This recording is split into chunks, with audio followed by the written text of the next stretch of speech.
je disais qu'il y avait des actions qui étaient déjà pensées et puis d'autres qui ne le sont pas ou qui vont être pensées en commun. Hein. L'idée, c'est vraiment de co-construire. Hein. C'est Roux, le Cranté le montre bien. C'est qu'est-ce qu'on peut faire? Il y a déjà des actions qui existent, il y a déjà des réseaux existants.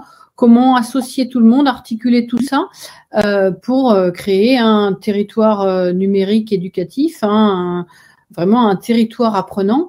Et du coup, les trois questions finalement qu'on peut se poser à l'issue de cette présentation, c'est comment vos actions existantes pourraient-elles s'inscrire dans le projet TNE, hein, puisqu'il y a déjà des actions, on l'a bien vu. Comment le TNE peut-il s'inscrire dans vos actions? C'est-à-dire comment on peut compléter, accompagner certaines de vos actions, et finalement comment tous ensemble on peut co-construire de nouvelles actions, c'est-à-dire imaginer faire émerger des actions innovantes.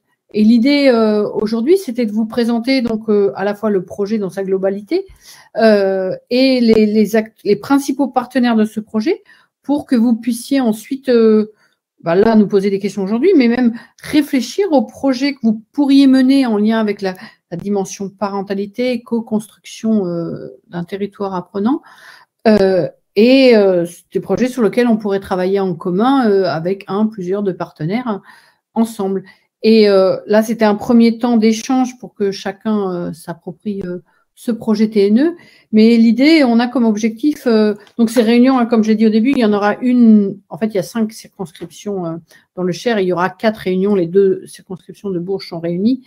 Il y aura 4 réunions dans la semaine avec d'autres acteurs locaux qui interviennent localement, hein, j'entends. Et l'idée, c'est à un moment de se réunir tous ensemble pour essayer de faire ce qu'on appelle un éducaton, c'est-à-dire de cogiter ensemble sur certaines questions de parentalité, essayer d'identifier ensemble les solutions qu'on pourrait apporter à des problèmes reconnus, connus, en lien avec la parentalité et la coéducation.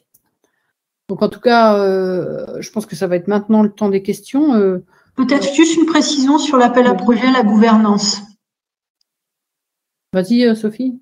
Donc voilà, on évoque l'éducaton pour la poursuite des échanges, mais les écoles, collèges, lycées, collectivités territoriales vont être sollicitées sur des appels à projets. Christine Fauvel-Aymar vous l'a présenté, les 4 axes de sollicitation tout à l'heure.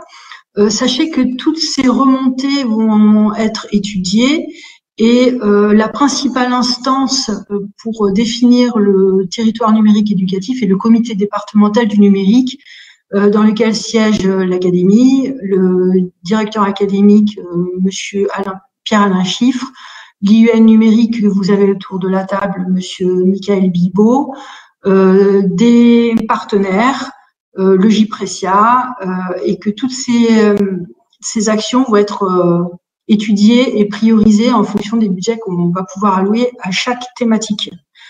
Voilà.